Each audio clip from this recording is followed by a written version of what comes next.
The spiritual court of Honorable Solomon O. Solomon is now in session.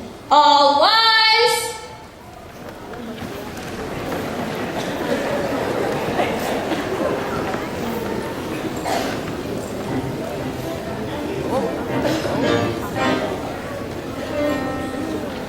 Ladies and gentlemen,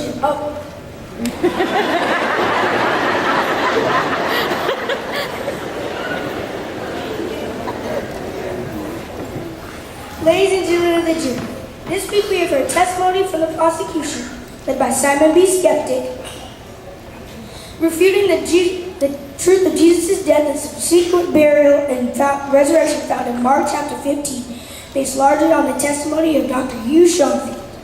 The prosecution holds that some or all of these events have been misreported in the Bible, has attempted to pose reasonable doubt on several grounds. One, that Jesus did not actually die, but rather fainted when was presumed dead. Two, that he did not actually rise from the dead, that the tomb was open and he did not, the one that he was not originally buried in. And three, that Jesus' follower actually stole his body, thereby faking a resurrection. Today we hear testimony from the defense, led by law officers of power and light. Defense, call your first witness. Your Honor, the defense calls historian Justin Fact.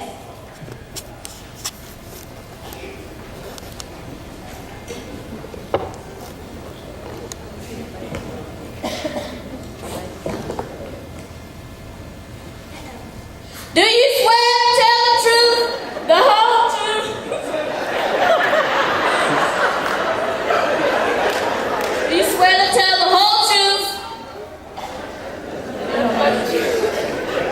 Do you swear to tell the whole truth and nothing but the truth, so help you God? I do.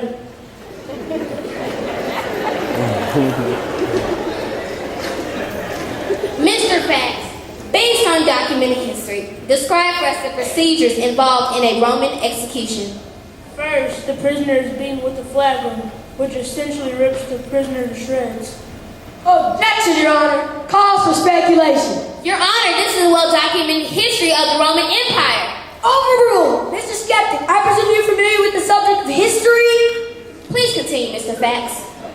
Then they force the victim to carry his own cross to the scourging site, to the execution site, and only in Jesus' case, he so wiped out from the beating, and at the very least, he could not see with all the blood in his eyes. Objection, Your Honor.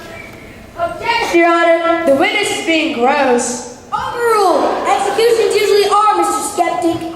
Please continue, Mr. Facts. Essentially, the crucifixion was designed to suffocate the victim to death with extraordinary amounts of blood. Based on history, Mr. Facts, were Jesus' legs broken? No. And why was that? He was already dead. Objection! Hearsay! I presume you can back your statement up with facts, Mr. Facts. It says in John 19:33, but when they came to Jesus and saw that he was already dead, they did not break his legs. How'd they know he was dead?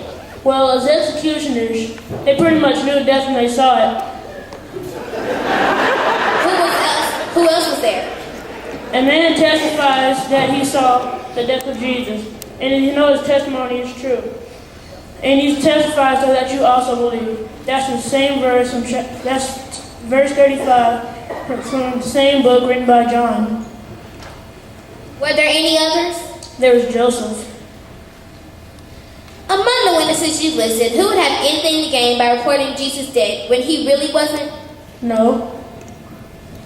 Had Jesus not died but merely fainted, is it possible that facts could have escaped everyone's attention?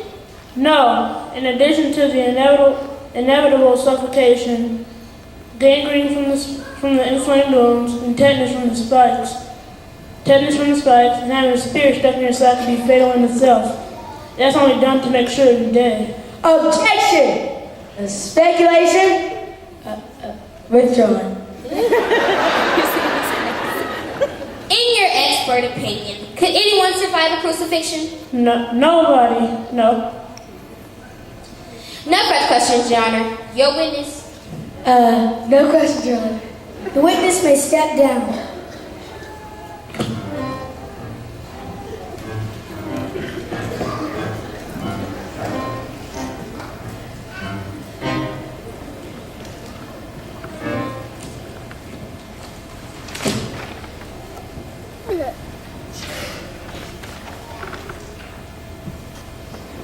So were you there yesterday when the prosecution said that instead of Jesus rise from the dead Easter morning, that they actually forgot where they laid the body? No, could that really have happened? Duh, two Marys and Salome were preparing the body for burial. Do you think all three of them died? Plus it was Jesus, plus it was Joseph of Arimathea. Do you think he forgot his own location of the burial plot? Well, they were really upset about Jesus' death, maybe in their grief. And Joseph was kind of old, wasn't he? Okay, but Matthew, Mark, and Luke all saw Jesus buried. And when Mary reported his tomb empty, Peter and John ran right to it. Do you think he got confused in his grief? I guess not. No, they didn't. Okay, don't go ballistic on me. I was just considering all the possibilities. The angels who spoke to the women at the tomb Easter morning were enough to convince me. It's not like God got confused and sent his angels to the wrong tomb. Kind of a no-brainer for the jury. Eh, Shirley? You said Laverne.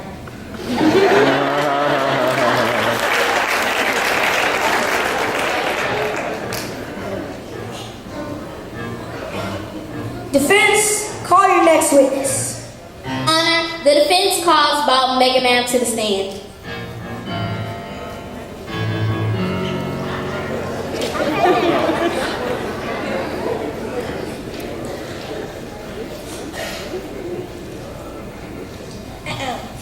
Do you swear to tell the truth, the whole truth, and nothing but the truth? So help you God. I do. State your occupation for the court, Mr. Mega Man. I'm an engineering professor at Texas A&M University. Are you familiar with the formalities of Jesus' burial? Yes, I lent considerable study to the matter. Could you give us your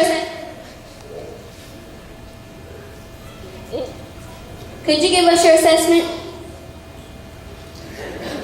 Well, based on textual information, my calculations, we're dealing with a 5-foot-high circular stone that a team of laborers probably set into a sloping trench with some kind of wedge.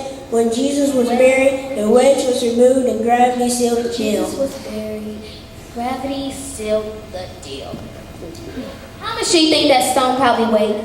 At least 2 tons. Put it this way, you need a team of strong men making a lot of noise to budge that baby. Objection, Your Honor. The witness is rambling. No further questions, Your Honor. Your witness? Were you there to see this event yourself, Mr. Mega Man?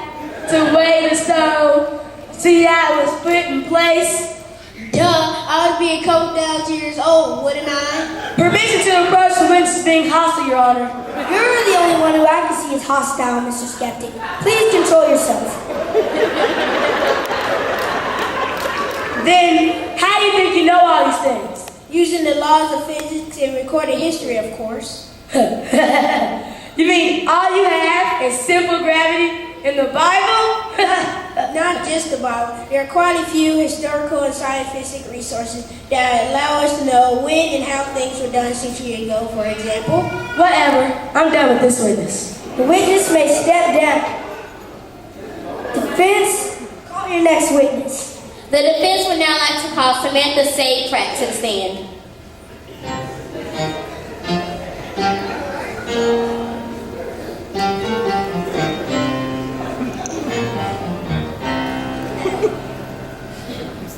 Do you swear to tell the truth, the whole truth, and nothing but the truth? So help you God. Sure.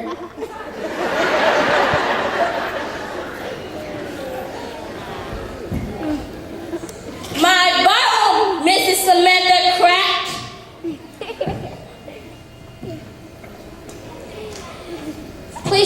occupation for the court, Miss Samantha Safepratt? I am the world's greatest thief. And what is your specialty? Oh, I can steal just about anything. So you have some limitations. Hey, I may be fearless and shameless, but nobody's perfect. So, if I gave you a crime scenario, could you accurately determine whether or not you could steal the item in question? Sure.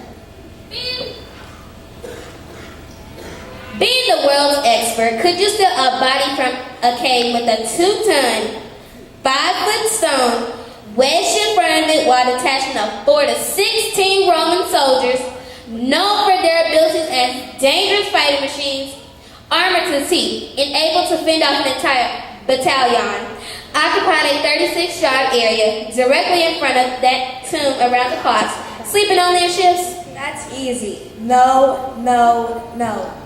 And if someone as experienced and fearless as yourself couldn't do it, Samantha, how likely is that a group of Roman soldiers a group of disciples who just days before had run like scared bunny rabbits when the Roman soldiers arrested Jesus, got into the tomb without alerting the guards? You're right. No further questions, Your Honor. Your witness? No questions, Your Honor. The witness may step down.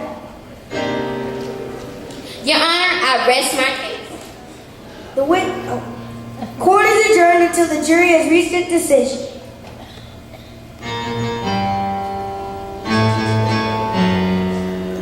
Well, do you have a decision?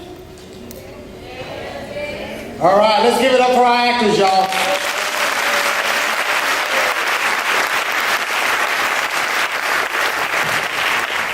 We'd like to thank y'all so much. That concludes our Easter extravaganza program tonight. We're going to turn it back over to the hands of our pastor.